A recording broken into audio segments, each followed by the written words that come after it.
Assalamualaikum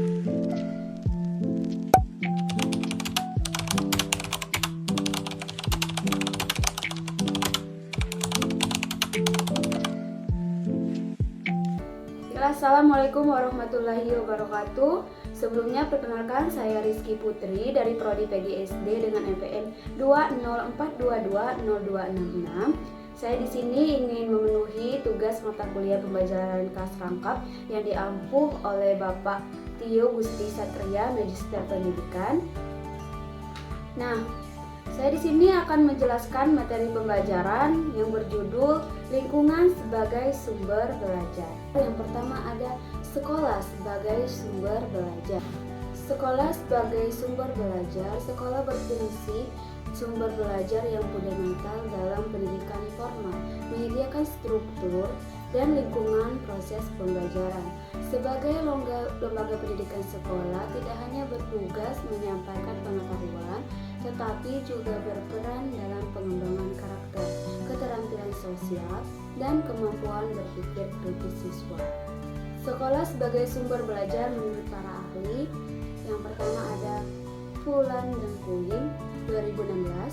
Mereka mengatakan bahwa sekolah yang efektif sebagai sumber belajar harus menerapkan drive atau pendorong yang menciptakan budaya pembelajaran bersama, di mana siswa, guru, dan seluruh komunitas sekolah terlibat dalam komunitas sekolah berkelanjutan untuk meningkatkan kualitas pendidikan. Yang kedua ada Hattin 2018.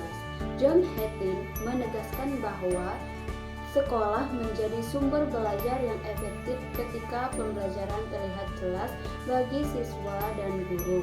Artinya, sekolah harus menciptakan lingkungan di mana siswa memahami apa yang mereka pelajari dan bagaimana mereka belajar dan tujuan dari pembelajaran tersebut. Ada beberapa aspek penting mengenai sekolah sebagai sumber belajar. Yang pertama, kurikulum yang terstruktur.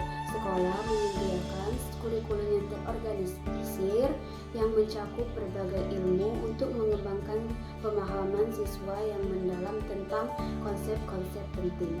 Yang kedua, ada peran guru. Guru di sekolah berperan sebagai fasilitator dan pengarah dalam proses pembelajaran. Yang ketiga, fasilitas dan sumber daya.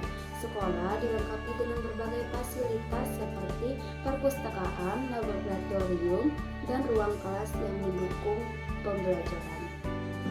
Yang keempat, lingkungan sosial. Sekolah menciptakan lingkungan yang aman dan mendukung, di mana siswa dapat berinteraksi. Yang kelima, ada pendidikan karakter. Sekolah juga berperan dalam membentuk karakter siswa yang dapat membentuk tanggung jawab dan kerjasama siswa. Kemudian ada guru sebagai sumber belajar. Guru sebagai sumber belajar adalah peran guru melampaui penyampaian materi pembelajaran. Mereka juga membantu siswa mengembangkan keterampilan berpikir kritis, pemecahan masalah, serta membentuk karakter dan nilai-nilai moral. Kemudian ada teman sejawat sebagai sumber belajar. Teman sejawat dalam konteks pendidikan merujuk pada rekan-rekan sebaya, baik sesama siswa maupun sesama guru yang berperan dalam proses pembelajaran. Pembelajaran dari teman sejawat dikenal juga dengan istilah for learning, di mana individu belajar melalui interaksi dan kolaborasi dengan rekan-rekan mereka. Pembelajaran ini seringkali terjadi secara alami, baik dalam kegiatan formal maupun informal, dan terbukti efektif dalam memperkaya pengalaman belajar. Berikut ada beberapa alasan mengapa teman sejawat menjadi sumber belajar yang penting. Yang pertama ada kolaborasi dan pertukaran ide. Teman sejawat sering kali memiliki pandangan atau pemahaman yang berbeda tentang suatu topik. Yang kedua, pembelajaran lebih terbuka dan nyaman.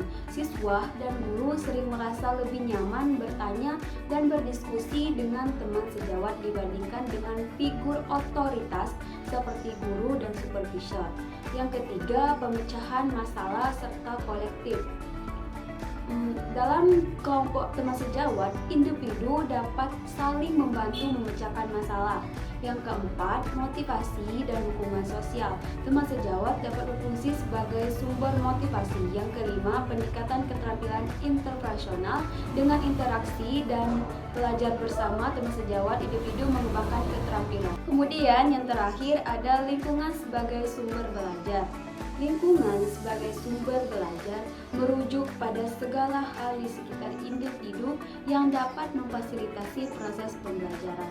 Ini mencakup lingkungan fisik, sosial, budaya, dan emosional yang berkontribusi terhadap perkembangan pengetahuan, keterampilan, dan sikap. Lingkungan belajar yang baik dapat mempengaruhi motivasi, keterlibatan, dan hasil belajar siswa. Yang pertama ada Ritchie dan Fitzpatrick 2018. Mereka menekankan bahwa lingkungan yang mendukung baik fisik maupun sosial sangat penting untuk menciptakan suasana belajar yang positif. Yang kedua ada Becker dan Laudbrecht 2019. Mereka berargumen bahwa lingkungan belajar yang inklusif dan berbasis pengalaman di luar ruangan dapat membantu siswa mengembangkan keterampilan sosial, emosional, dan kognitif. Penelitian ini menunjukkan bahwa keterlibatan siswa dengan lingkungan alam tidak hanya memperkuat pemahaman akademis. Kesimpulannya, lingkungan sebagai sumber belajar mencakup aspek fisik, sosial, budaya, emosional, dan alam yang mendukung proses pembelajaran. Lingkungan yang baik dapat meningkatkan motivasi, keterlibatan, dan hasil belajar. Oke, sekian penjelasan materi dari saya. Kurang lebihnya saya mohon maaf. Saya akhiri, wabillahi taufiq wal hidayah. Wassalamualaikum warahmatullahi wabarakatuh.